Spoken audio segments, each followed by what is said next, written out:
Le 10 novembre, cela faisait 8 semaines, jour pour jour, que j'avais quitté Saint-Loup à la suite de ma première ostéotomie. Mais ces 8 semaines ne m'avaient pourtant pas fait oublier les atroces souffrances des 5 jours qui suivirent l'opération. J'étais donc anxieux, et avec raison. Le lendemain, je passai en salle de radiologie. Ce fut le soir, alors que je traversais le corridor pour me rendre à l'étage des dames, voir la télévision, que je rencontrai le docteur Villemier, le nouvel assistant du docteur Anchaud. « Ah, M. Burdin, j'ai vu vos radiographies. Elles sont bonnes. Alors, vous pouvez remarcher sur vos 2 jambes maintenant. Mais il faut tout de même garder vos béquilles, en attendant de reprendre des forces. Je peux donc mettre tout mon poids sur ma jambe opérée ou seulement à peine toucher le sol? Non, vous pouvez remarcher normalement, mais en gardant quand même vos béquilles, sans quoi votre genou va partir en avant puis vous allez vous allonger. » J'avais très peu de temps pour réapprendre à marcher. La soirée du samedi et une partie de la journée du dimanche. Je ne perdis donc pas une seconde, et comme j'étais seul ce soir-là, devant le poste de télévision, je pus tout à mon aise marcher sur place et faire 20 fois le tour de la table du salon pour tenter de raffermir ma musculature.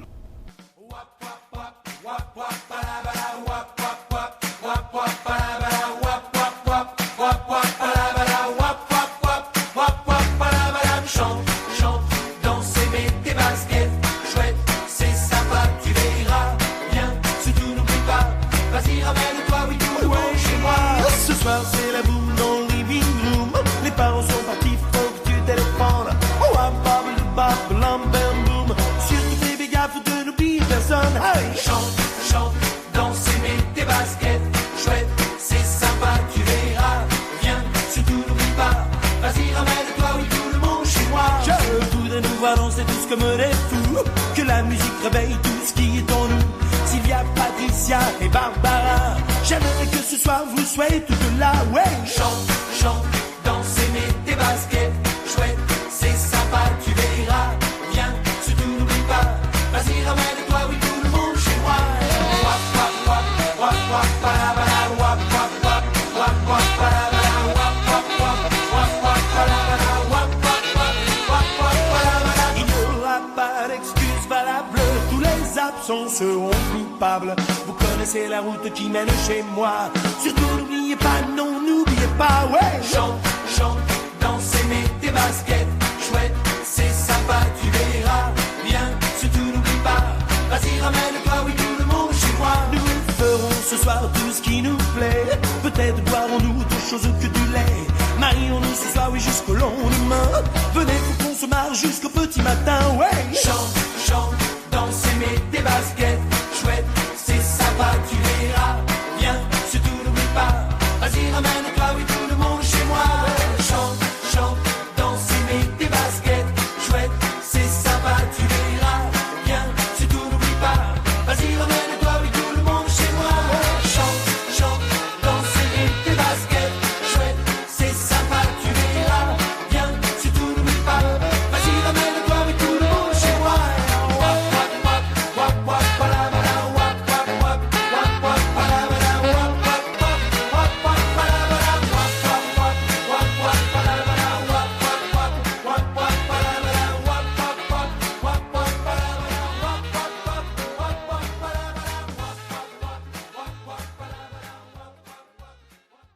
En fin de soirée, j'allais être content de retrouver mon lit, car ces quelques exercices de marche m'avaient considérablement affaibli.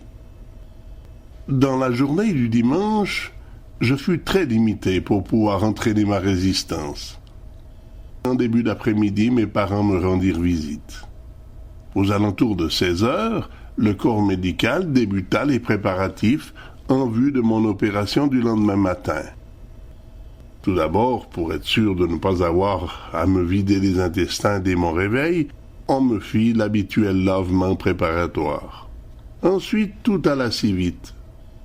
Je ne reviendrai pas sur les détails du minutieux rasage, de l'emmaillotage de ma jambe à opérer.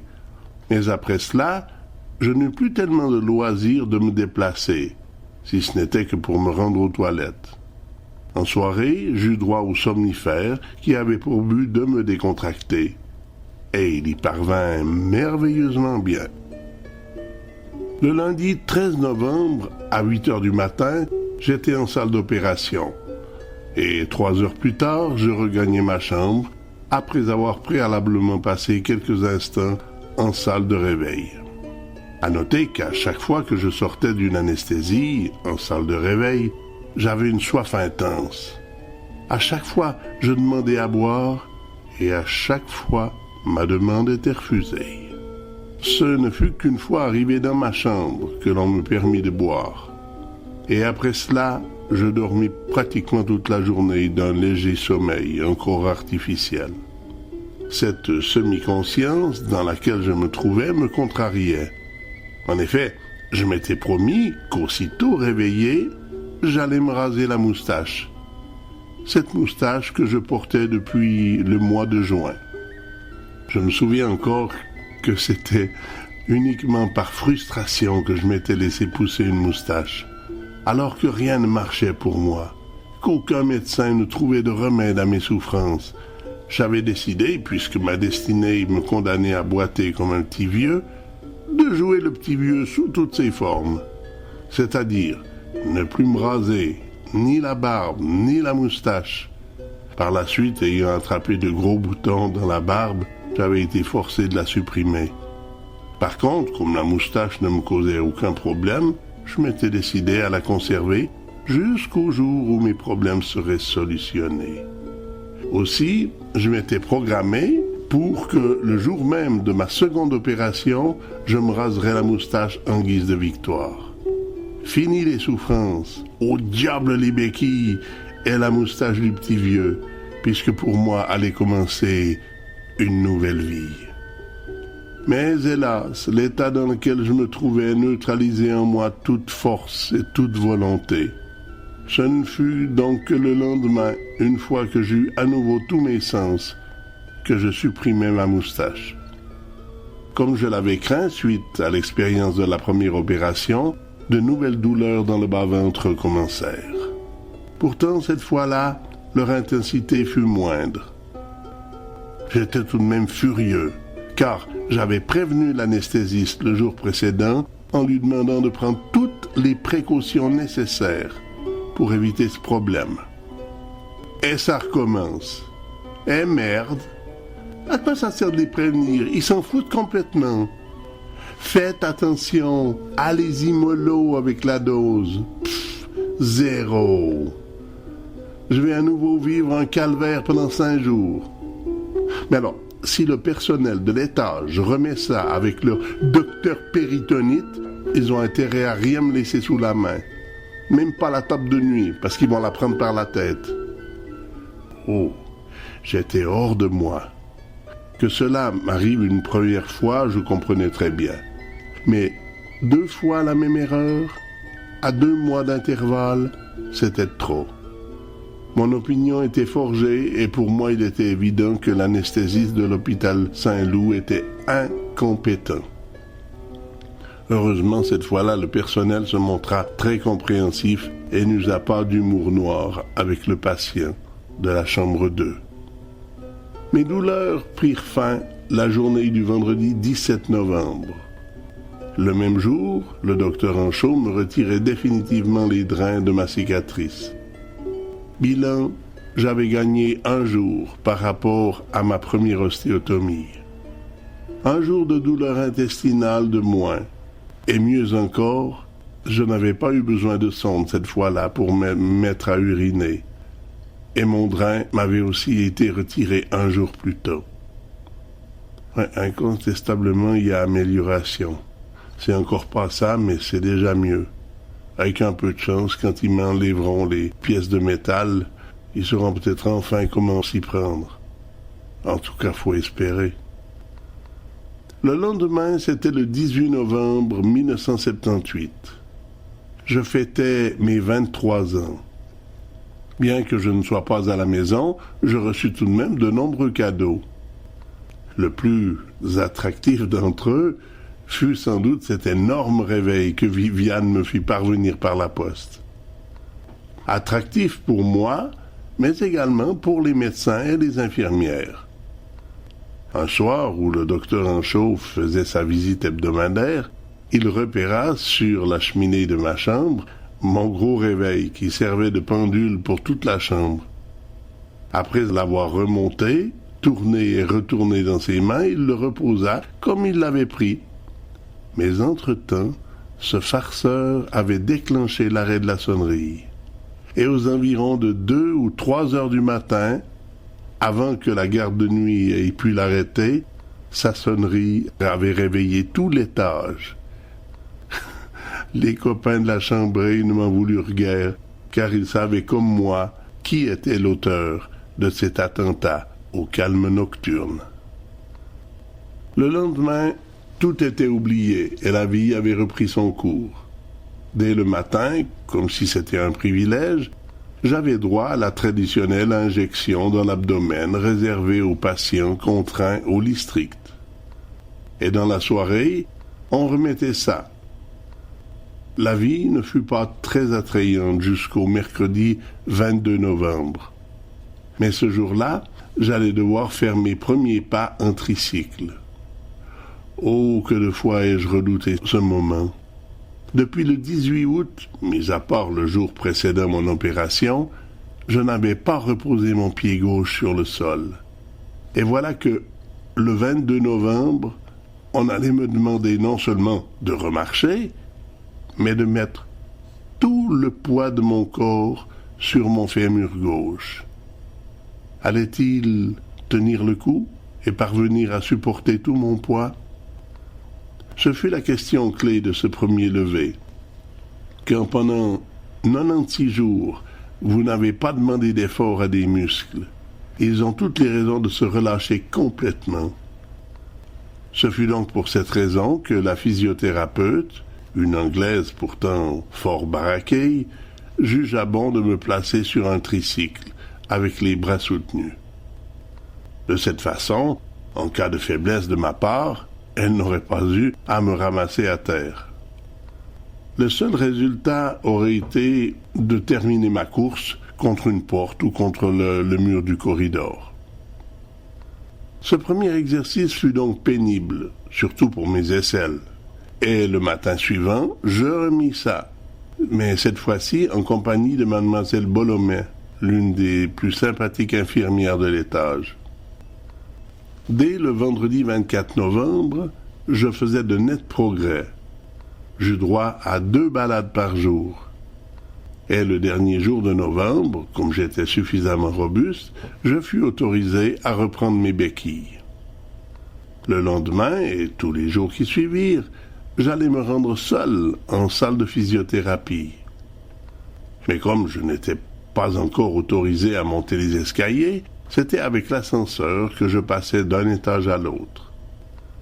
Cela devait durer 13 jours exactement. Et le 13 décembre, après 30 jours d'hospitalisation, j'étais autorisé à retourner à la maison. Une fois rentré chez moi, je ne devais pas rester inactif. 3 fois par semaine, je me rendais au centre thermal pour y suivre des séances de physiothérapie.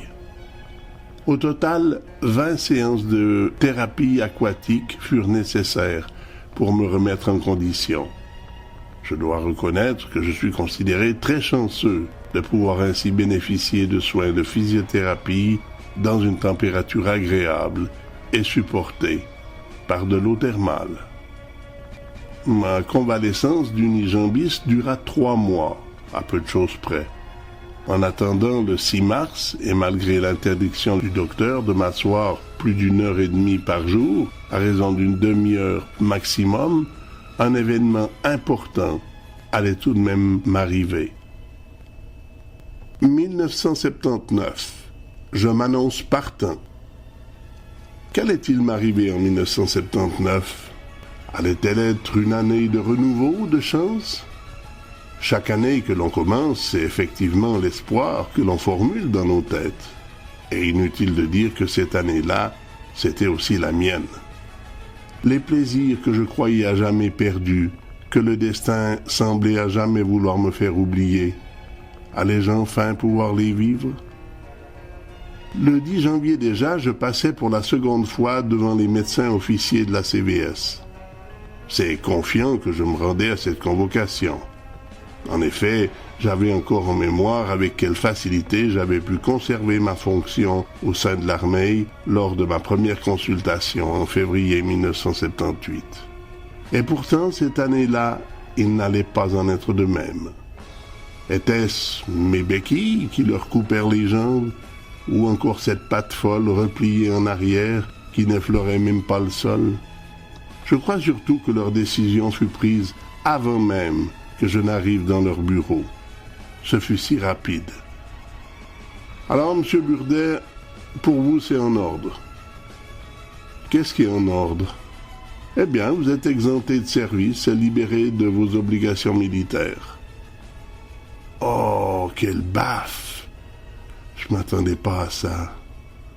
Il faut que j'essaye de faire recours. Et si je suis volontaire, ils pourront pas me vider. Non, je vous comprends. Je pense qu'en général, quand vous annoncez ça aux hommes, ils sont plutôt contents.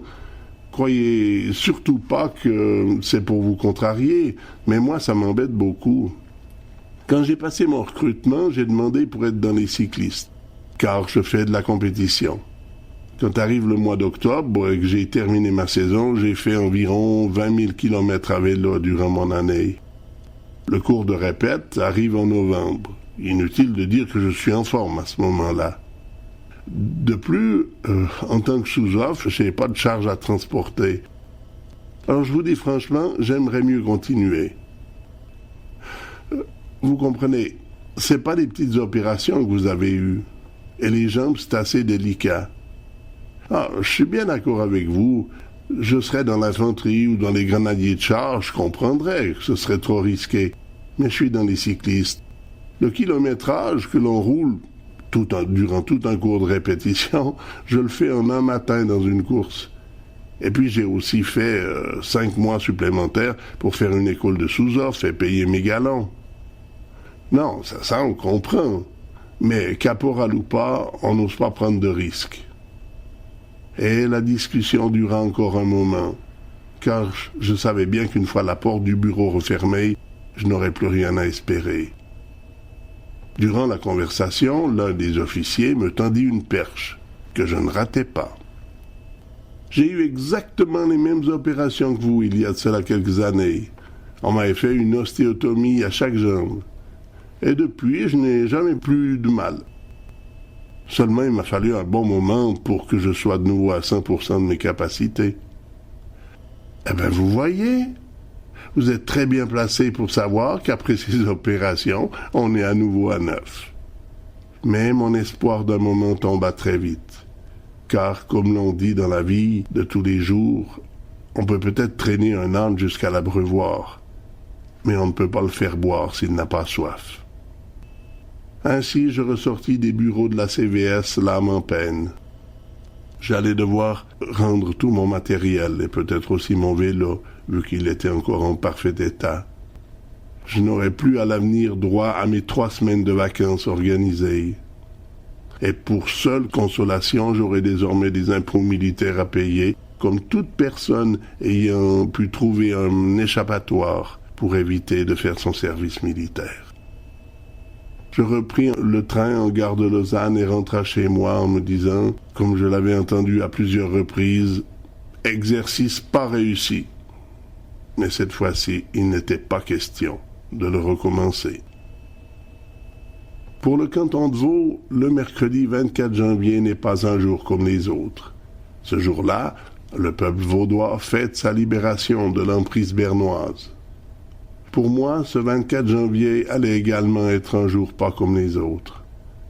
Comme je ne pouvais me déplacer par mes propres moyens, ce fut un employé de l'arsenal d'Yverdon-les-Bains qui vint à moi. Non pas pour me remettre une médaille qui aurait prouvé à quel point j'avais servi la patrie, non, pour me reprendre tout mon matériel militaire. Cela ne me dérangea guère quand il me reprit mon fusil d'assaut, ma sabretache et mon casque. Mais ce qui remua en moi certains souvenirs, ce fut de me voir retirer ma tenue de sortie ainsi que ma tenue d'entrée en service. Ces deux vestes qui portaient sur chaque épaule des chevrons de couleur jaune-or.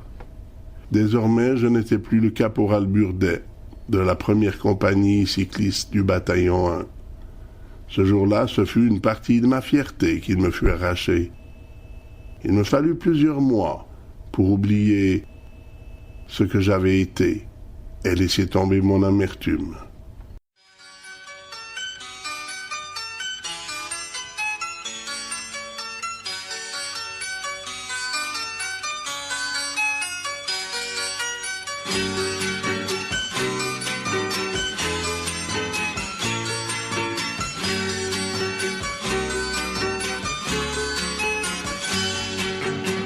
Alouette, alouette, pauvre petite bête. Alouette, alouette, je te comprends bien. Moi aussi j'ai en tête beaucoup de chagrin. Dans les blés de la plaine, auprès de Madeleine, dans l'eau de cette source, nous buvions tous trois. La vie était si douce, si pleine de joie. Chantons tous les deux, un autre jour peut-être on sera heureux.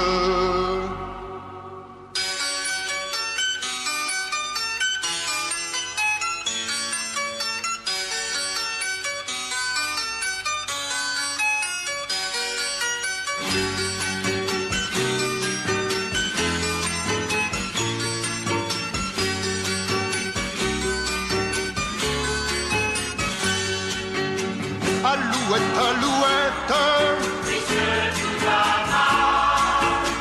il faut faire la fête.